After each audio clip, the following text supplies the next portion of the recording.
자, 여러분, 오늘 예배 드릴 때는 특별히 여러분 아픈 부위에 손을 대시고 예배를 드리시기 바랍니다. 혹 손을 댈 수 없는 그러한 위치라고 한다면 그런 마음을 담고 오늘 이 시간 예배를 드림으로 병의 치유의 은혜가 또 여러분의 문제가 해결되는 그런 은혜가 넘치기를 간절히 바랍니다. 어제 밤늦게 12시 다 돼서 오셔서 이 주일날 예배 드리는 이렇게 힘들죠? 예, 그래도 은혜의 자리에, 기쁨의 자리에 이렇게 사모하며 이렇게 나오신 우리 권사님들 정말 그냥 괜히 왔다라는 생각 안 들게 정말 집중하여 예배드림으로 기쁨의 은혜의 충만이 있기를 간절히 바랍니다. 자, 오늘은 요한복음 5장 2절에서 9절 말씀을 중심으로 어떻게 해야 은혜를 받을 수 있나요? 라는 제목으로 말씀의 은혜를 받고자 합니다. 먼저 한 이야기를 합니다.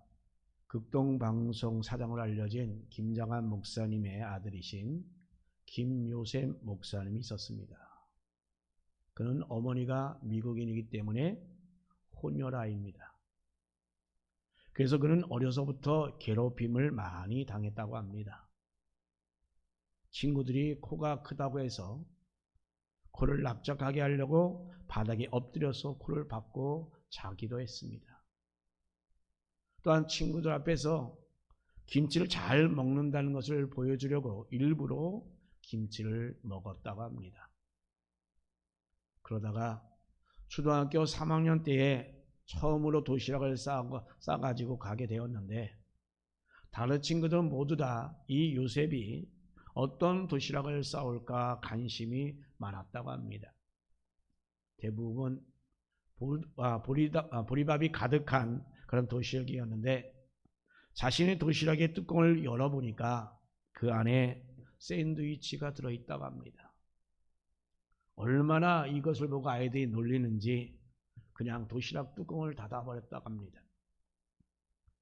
자신이 아무리 한국인이라고 말해도 나는 100% 한국인이 아니고 또한 100% 미국인도 아니구나 라는 생각을 그때 그래서 처음 했다고 합니다.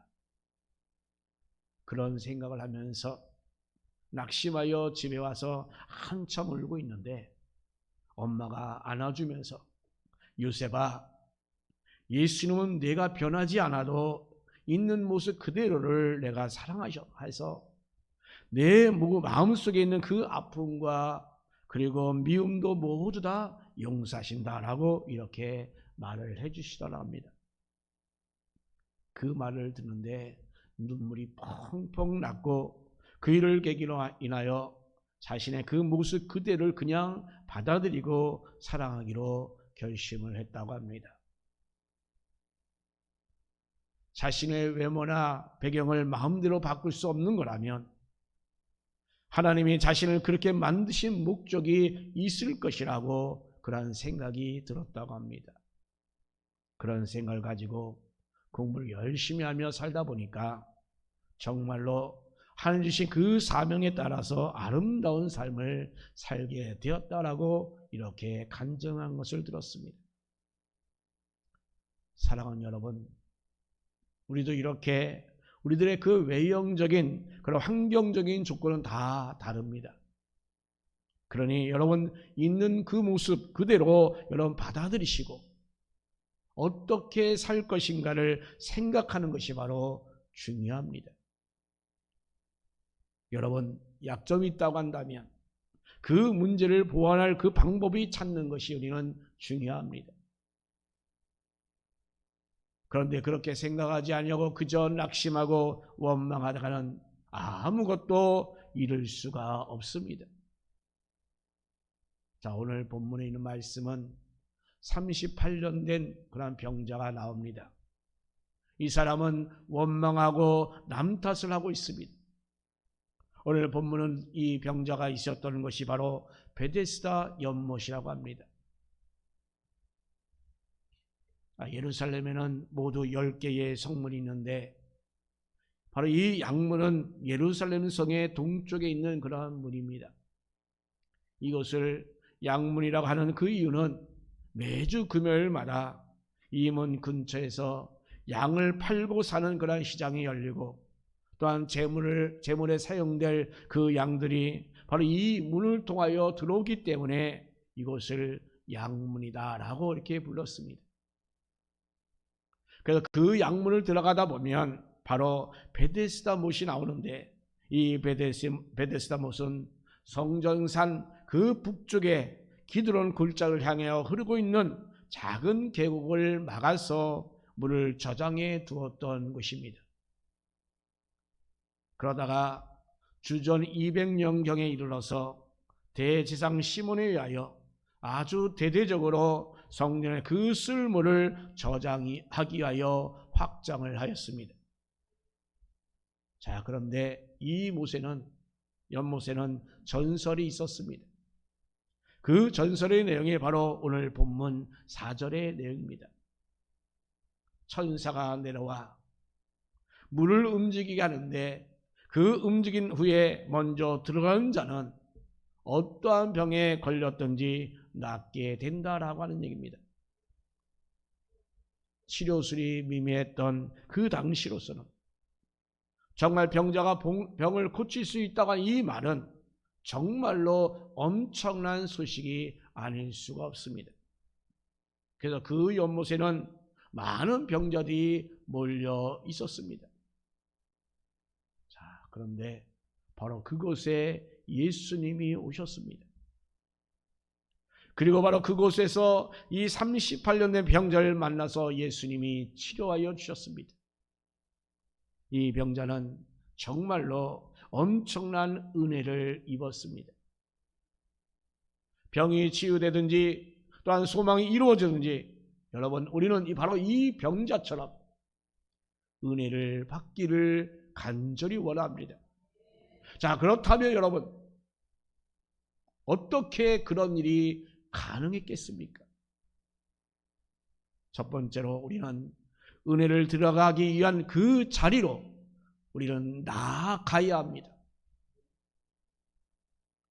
환자들이 모인 곳이 어디입니까? 바로 베데스라는 연못입니다. 지금 여기는 이스라엘이고 이스라엘 중에서도 역시 예루살렘이었습니다. 그리고 또 예루살렘 중에서도 성전 가까이에 붙어 있는 그러한 베데스다 연못입니다. 그러나 환자들이 모여 있다면 그들은 성전에 모여 있어야만 했습니다. 자, 그런데 이들은 베데스다 연못에 모여 있었습니다. 자, 왜 모여 있었습니까? 3절 후반절과 4절 말씀 보면 압니다. 그런데 이곳에 뭐라고 되어 있으면 가로가 쳐 있습니다. 그죠? 성경 보세요. 가로 쳐 있잖아요. 물의 움직임을 기다리니 이는 천사가 가끔 모세에 내려와 물을 움직이게 하는데 움직인 후에 먼저 들어가는 자는 어떠한 병에 걸렸든지 낫게 됨이러라 라고 가로가 쳐 있습니다. 자, 이것은 바로 이 내용을 성경에 기록하긴 했지만 이 이야기는 바로 사실이 아니다라는 말입니다. 자, 그러나 사람들 사이에 떠도는 그런 소문일 뿐이라는 이것을 가지고 말하기 위해서 이렇게 가로를 치고 있습니다. 자, 그러니까 성경 입장에서는 말도 안 되는 그러한 이야기였던 것입니다. 자, 그런데 왜 이 병자들이 이 베데스다 연못에 모여 있는 것일까요?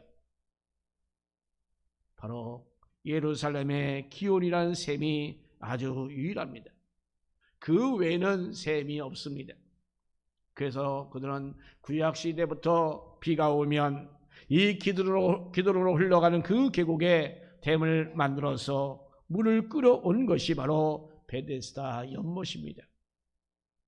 그러다가 주전 1세기에 시몬이 바로 대제사장이 있어 그때에 성전의 물을 공급하기 위한 그런 목적과 또 환자들에게 치료할 그 쓸물을 얻기 위한 그 목적으로 길이 1000m, 넓이 7, 80m, 깊이가 7, 8m 되는 2개의 연못을 건설하였습니다. 그 당시 치료 없었던 그 고대 사회로서 그들에게는 이 맑은 물을 마시고 목욕하는 것이 그들에게는 치료 중에 하나의 방법이었습니다. 그래서 그 베데스다 그 연못에 그 환자들이 많이 모여 있었던 것입니다. 자, 그런데 언제부터인가 본문 4절에서 말씀한 대로 천사가 물을 움직일 때에 제일 먼저 들어가면 병을 고칠 수 있다고 하는 그 소문이 돌았습니다. 자, 원래는 물이 없는 예루살렘이었고 더구나 성전에 가서 기도받고 와서 물을 마시고 목욕하는 곳이기에 환자들이 항상 많았습니다. 그런데 바로 거기에 이런 소문까지 합쳐지니 더 많은 환자들이 모여들게 되었던 것입니다. 후에 고고학자들이 밝혀낸 바에 의하면 바로 이곳에서 보면 에스클리피우스라는 동상이 발견되었다고 합니다. 이 에스클리피우스는 로마 신에 나오는 의술과 치유의 신이다라고 이렇게 말합니다. 자, 여러분, 우리가 병원에 가면 뱀이 쭉 이렇게 지팡이에 볼게 꼬아 있는 그런 지팡이 녹을 아마 봤을 것입니다. 혹은 119 차에 보면 또 있지요. 자, 이 지팡이가 바로 에스클리피우스의 지팡이를 상징하는 겁니다. 그러니까 원래 이 환자들이 모여있던 곳인데 바로 이렇게 소문도 있고 또 치료의 신이라고 하는 이 에스클리피우스의 그 신상까지 있으니 환자들이 더 많이 몰려들었던 것입니다. 자, 얼마나 많은 환자들이 몰려들었는지 행각이 5개나 있을 정도였다는 것입니다. 자, 그런데 여기에서 보는 구체적으로 무슨 병인지 모르지만 이 38년 된 그 병자가 누워 있었습니다. 이 사람도 병 고침을 사모하면서 여기에 지금 나와 있는 것입니다. 이 병자에게 제일 중요한 것이 뭡니까?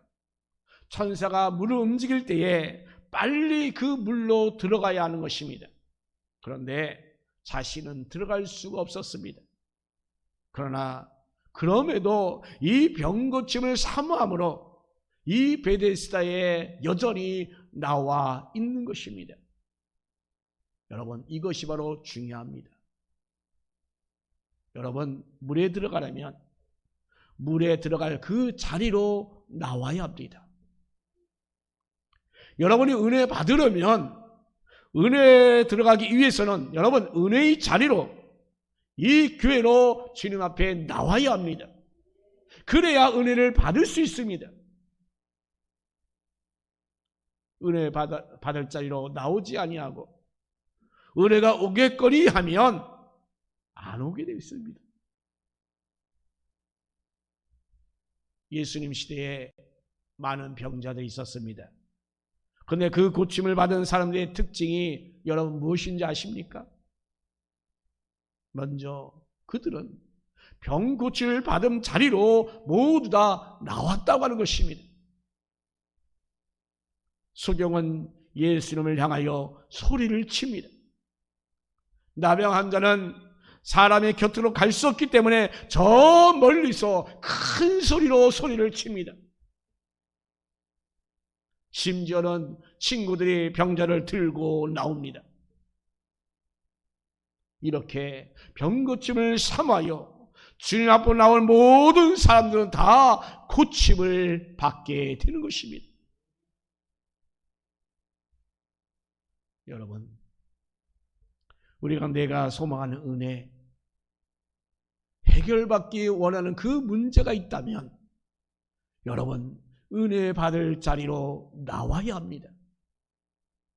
그 은혜 받을 자리는 바로 여러분의 기도의 자리요 예배의 자리인 것입니다. 주님을 만나는 그 자리인 것입니다. 이사야서 55장에 보면 주님은 우리에게 이렇게 말씀합니다. 오호라 너의 목마른 자들아 물러 나오라. 돈 없는 자도 오라. 너희는 와서 사 먹되 돈 없이 값 없이 와서 포도주와 젖을 사라.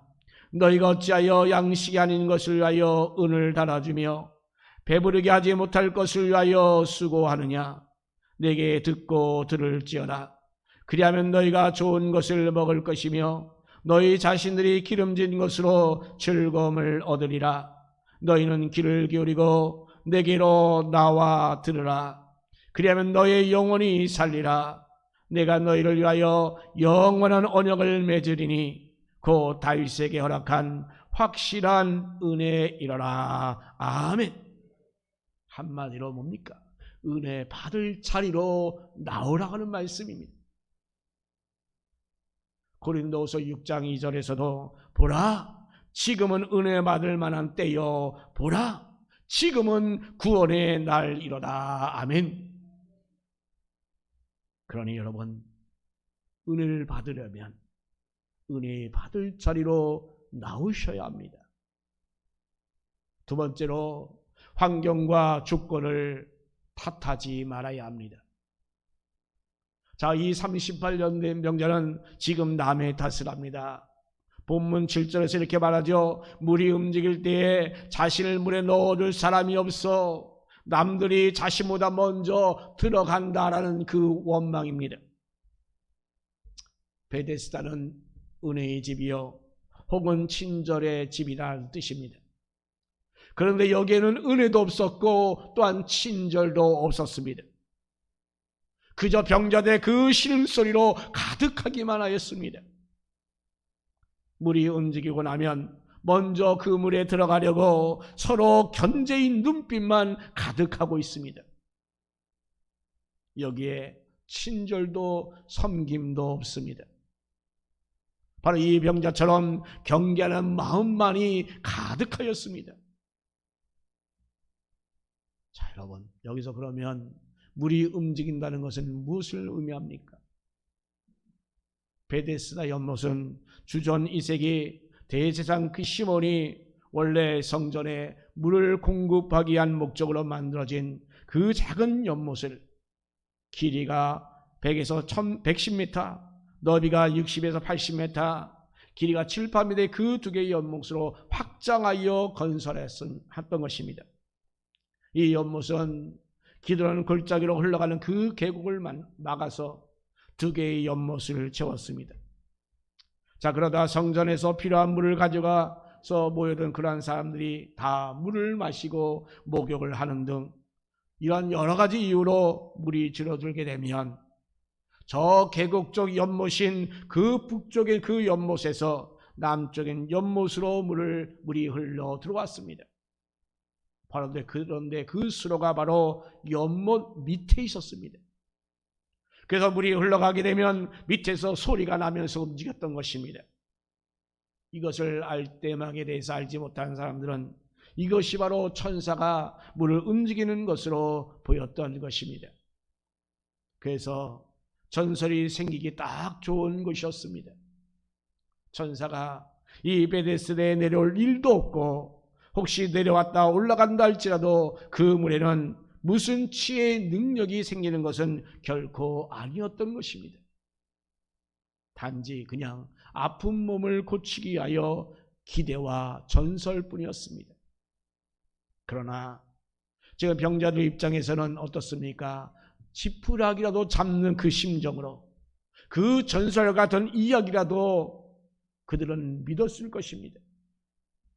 그러다 보니까 이렇게 경쟁이 아주 치열하였습니다.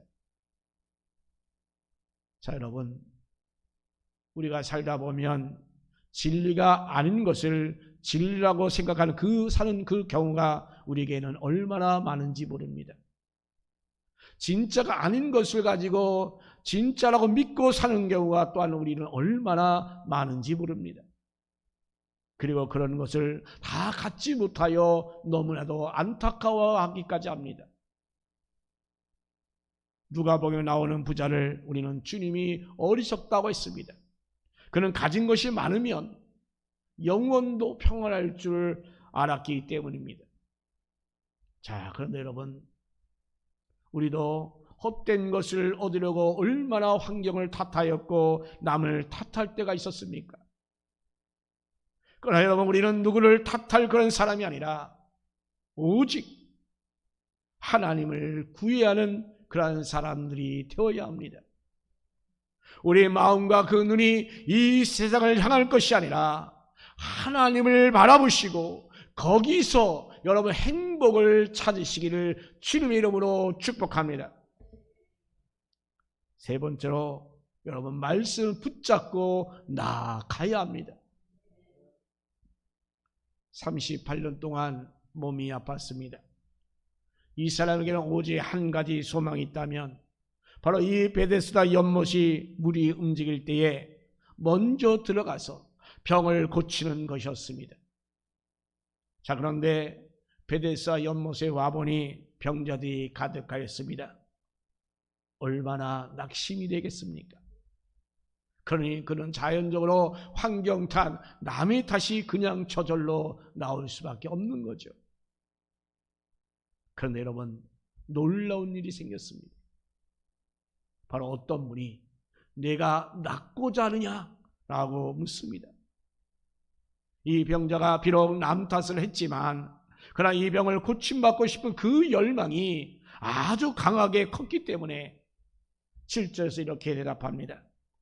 병자가 대답하되 주여, 물이 움직일 때에 나를 못에 넣어 주는 사람이 없어 내가 가는 동안에 다른 사람이 먼저 내려가나이다 라고 대답합니다. 비록 지금 이렇게 환경을 탓하고 남을 탓하지만 이 병 고침에 대한 그 열망이 있음을 주님이 보셨습니다.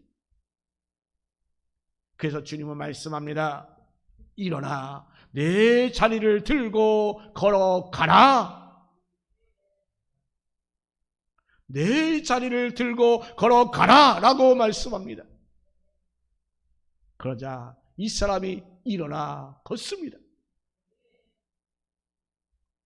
여러분, 하나님의 말씀에는 능력이 있습니다.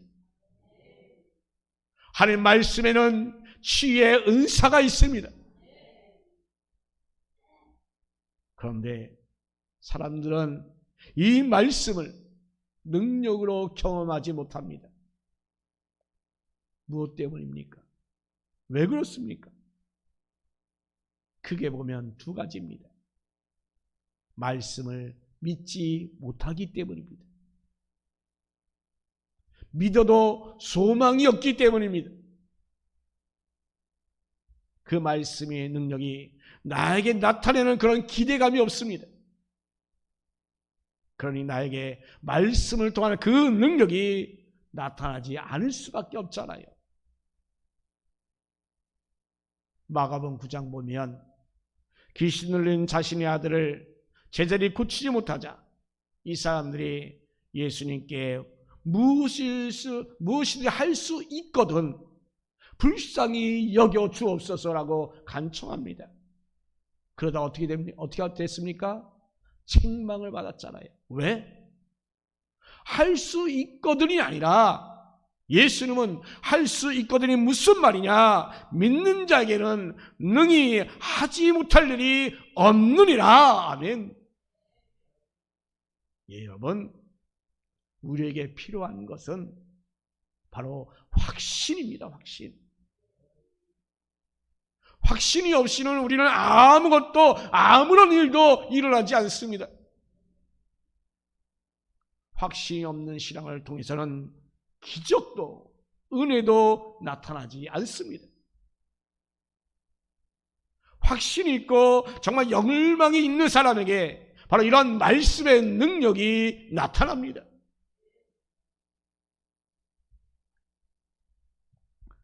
가이드 포스트에 실렸던 오래된 그런 미국에서 있었던 일입니다. 오래전에 어느 날 한 부자 장로님이 목사님을 찾아가 말했습니다.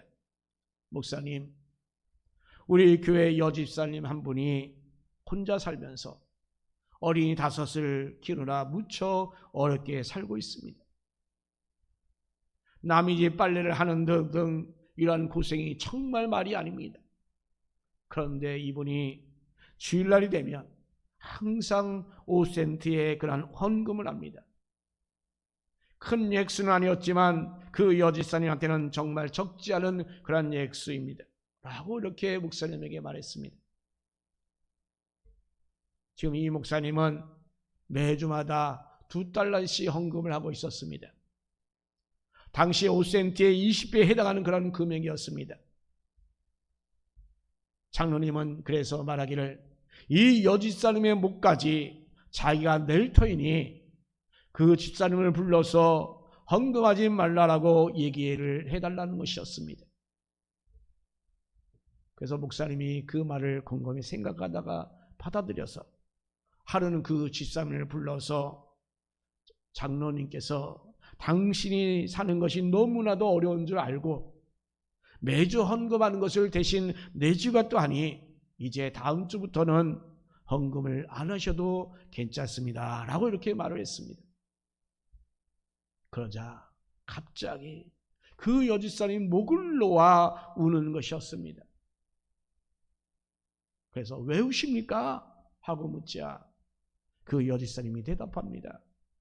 제가 비록 남의 집 빨래를 하가면서 고생고생을 하고 살지만 하나님께 5센트씩 바칠 때는 더없이 기쁘답니다. 그런데 그 기쁨을 왜 이렇게 빼앗아 가려고 하십니까? 라고 이렇게 말했다는 겁니다. 그래서 장로님과 목사님은 진심창으로 회개를 했다고 합니다. 네, 그렇습니다, 여러분. 사실 우리가 하나님 앞에 무엇인가 봉사를 하고 바치는 그 일 자체가 우리에게는 얼마나 기쁜 일입니까? 봉사를 하거나 예물을 드림으로 복을 받고 어떻게 되고 안 되고 그 이전에 여러분 그 봉사나 예물을 드리는 그 행위가 바로 그 자체에서 우리는 기쁨과 감격을 얻게 되는 것입니다. 그것이 바로 은혜로 들어가기 위한 믿음인 것입니다. 그것이 바로 은혜 받은 자의 모습인 것입니다. 사랑하는 성도 여러분, 우리가 무엇을 탓하기보다는 여러분 언제나 하나님을 붙잡고 나아가시기를 바랍니다. 그러면 하나님께서 주시는 그 은혜 가운데 거하는 저와 여러분 되실 줄 예수님 이름으로 축복합니다. 아멘.